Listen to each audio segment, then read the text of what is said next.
Bonjour, monsieur PPC, vous allez bien? Très bien, vous-même. Oui. Est-ce que vous avez de temps en temps présenté des PowerPoint, des présentations, des trucs comme Ah, ça? le pauvre point. Le, le pauvre point, comme tu dis. Ouais, ouais, ça m'arrive, ouais. Moi, alors, tu sais qu'il y a des trucs à faire et pas faire quand même. Ouais, le mieux, c'est un keynote. Hein. Ah oui, oui. Ah ouais. Bah, c'est un peu pareil quand même. Non, Non? tu verras, parce que ça va tenir, je pense, tous les points que tu vas nous décrire là, pour Ah, réussir une présentation Ah, bah, très PowerPoint. bien. Bon, bah, vous allez nous faire une vidéo la prochaine fois, monsieur PPC. Non, c'est toi qui l'as fait. Alors, le Alors, premier point, oui. Le PowerPoint, c'est comme la langue d'Ésope. Tu sais ce que c'est que la langue d'Ésope? C'est la pire des choses et la meilleure des choses. Ah, Donc il ne faut pas que ce soit du keypoint, du keynote, je veux dire, du keypoint ou du PowerNote. du PowerNote. Bon, il y a quand même des trucs à faire. Penche à pas avoir trop en la tête. tête, parce que Ouais, sinon, ouais. voilà. Bon, première chose, c'est que quand vous adressez à un public, quel qu'il soit, même si vous présentez le bilan chiffré de l'année, compte d'exploitation, etc., dans la salle, il y a des gens qui ont un cerveau droit dans une pipe. Et donc, n'oubliez pas de L'émotion, faire appel l'émotion, tu veux dire. à Hein. l'émotion, au rêve. Oui, c'est à des la- gens, c'est pas des machines, ce sont des gens, Exactement, des vrais gens. exactement. D'accord. Briser la glace avec des anecdotes. Il n'y a pas que les chiffres, les chiffres, les chiffres, parce qu'au bout d'un moment, ça fait chier tout le monde. Donc, anecdote, opening jokes, c'est ça? Oui, mais surtout, soyez naturel. C'est pas, on n'est pas à un cours à la fac. Hein. Alors, Pourquoi c'est sympa les cours à la fac? Non? oui, alors, justement, pour maintenir l'attention, truffez votre discours de questions que vous allez vous poser à vous-même. Alors, vous pouvez les poser aussi à la salle, mais bon, c'est encore un autre style, mais vous allez dire, bah tiens, et pourquoi si on faisait ça autrement? Et vous répondez à la question, c'est-à-dire que vous faites les questions et les réponses. Pratique, hein, parce que personne, pas d'objection dans un cas pareil. Normalement, non. Hein. Ah, et aussi, au début, pour que les gens ne s'impatientent pas, annoncez combien votre temps de parole. C'est-à-dire que je vais faire un exposé qui va durer 15 minutes.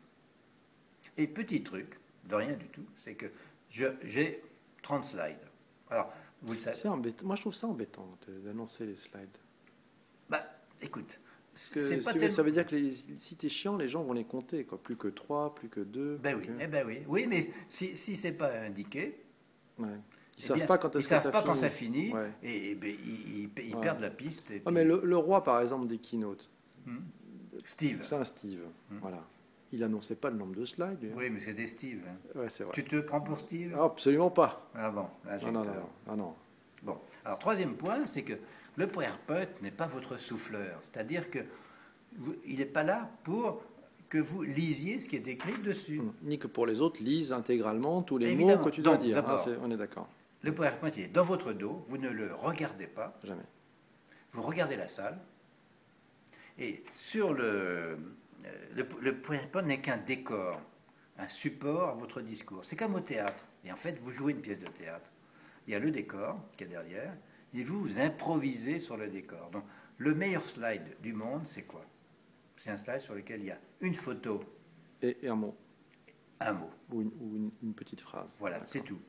Mais les slides bourrés jusqu'à la gueule, etc., c'est pas la fonction d'un PowerPoint. Ouais, les gens pensent que c'est du Word en fait. Hein. Il y a, Bah beaucoup non, de gens mais il y a ça, quand même beaucoup de gens qui se gourrent. Hein. C'est-à-dire qu'en fait, ils ne pensent pas au PowerPoint pour une présentation finalement.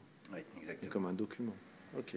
Alors, ensuite, improviser. C'est-à-dire que à partir du moment où vous aurez dans le dos l'image et le mot, bon, en général, vous avez enfin, en général, de temps en temps, vous avez le rappel sur un ordinateur Oui, devant, donc vous improvisez. C'est bon. On C'est est comme au naturel. théâtre.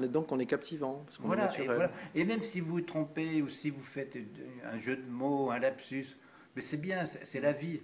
On n'est pas à la fac, on n'est pas dans un cours avec Ouais, c'est-à-dire qu'il y a moins de chances de se tromper en rebondissant sur une image avec un mot qu'avoir appris un texte par cœur où là on est sûr de se planter. Quoi. Alors, aussi, un truc, il y a des visuels qui traînent partout sur Internet. Alors, ne prenez pas les clichés qu'on a vus, revus et revus. déjà vu, ouais. Prenez des photos vous-même, Vos photos. vos photos, vos anecdotes. Je suis sûr que en allant dans la salle où il y a la conférence, vous avez vu une affiche, vous avez vu une scène dans la rue, parlez-en. Je suis sûr qu'il y a quelque chose là, si vous êtes un peu attentif. Alors, ne dépassez pas le temps imparti. Vous avez dit que vous allez parler en un quart d'heure. Un quart d'heure, c'est 15 minutes. C'est multiplié dans une minute, il y a 60 secondes. Donc ça fait 900 secondes. Bah, une de plus. Bon. Et surtout, si derrière vous, il y a quelqu'un d'autre qui doit prendre la parole, Il n'y a rien qui soit plus insupportable que l'autre dépasse et on se dit, zut alors, moi, il va dépasser, j'aurai pas assez de temps, et l'autre s'énerve, et ça fout tout par terre. Donc il faut respecter le mec qui arrive, quoi. Ouais. Et respecter surtout ce que vous avez dit à la salle. C'est normal. Bon. Alors, dernier point, mais je l'ai déjà dit, c'est que vous ne faites pas un cours, c'est une pièce de théâtre. Donc bougez sur la scène. Soyez vivant. Ne soyez pas au pupitre comme ça, accoudé, avec les deux micros. Quand je recule pour voir, vas-y, le pupitre accoudé. Non, mais avec les deux micros, vous savez, comme si vous rentrez dans les yeux ou dans la figure. Ah oui, le truc des années 70, quoi. Oui, ou des hommes politiques. Non, bougez avec un micro, soyez mobile. Voilà. Prenez votre espace. Prenez votre espace. Prenez l'espace. Voilà, exactement. Donc on sort du PowerPoint. Ouais, on sort du keynote. Oh yeah. Ah, mais tu nous expliqueras la différence en 2 mots entre. C'est très simple. C'est très simple. Le keynote est pensé pour être beau, le design, et laisser la place à la forme, qui la forme va pouvoir appeler le fond que tu vas donner. Alors, est-ce que tu connais le haïku? Ouais. H-A-I-K-U. Vas-y. Eh bien, c'est aussi un système qui te permet de choisir des visuels fabuleux. Tu inscris le mot que tu veux, et ça te donne 20, 30, 100, 200 photos qui vont avec, et tu choisis. Souvent c'est superbe ça. C'est quoi là? Ça se trouve sur Internet, le IQ? Oui, c'est iq.com, je crois. Non, c'est sur tablette. Par contre, tu vois, moi j'éviterais le Prési, tu vois, parce que le Prési, ça devient vraiment très compliqué. Ça fait des belles présentations, mais c'est tellement animé d'une façon. C'est un peu d'acrobatie. Ouais, tu sais, un peu comme tous ces gens dans les keynotes qui utilisent encore les sons et les animatiques à 2 centimes. C'est un peu ralent. On est à 6,51. On va rendre le micro avant la sanction. Merci, monsieur BBC. Merci, monsieur. Au revoir.